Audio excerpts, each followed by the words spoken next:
Lorsque je roule, et ceci avec n'importe quelle vitesse enclenchée, en arrêtant simplement d'accélérer et sans toucher l'embrayage, le véhicule ralentit, cela s'appelle le frein moteur. Selon la vitesse avec laquelle je circule, le frein moteur sera plus ou moins important, mais je profite toujours de cette force de ralentissement pour aider au freinage de la voiture. Donc, pour un freinage maîtrisé et efficace, j'arrête d'accélérer, je freine, puis si besoin, j'associe un ou plusieurs rétrogradages. Ici, tout en freinant, je passe de la 5e à la 4e, de la 4e à la 3e et de la 3e à la 2e. Plus je descends les vitesses, plus le frein moteur est important. La 5e a un frein moteur très peu puissant, je ne l'entends pas. La 4e a un frein moteur peu puissant, je l'entends à peine.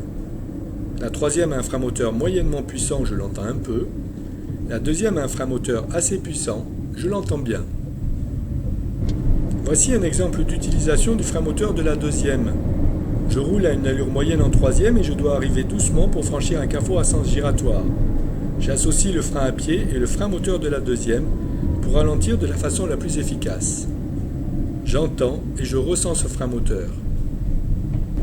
En résumé, pour réduire efficacement l'allure de mon véhicule, je commence toujours par freiner et je rétrograde pour profiter selon la situation de la puissance du frein moteur.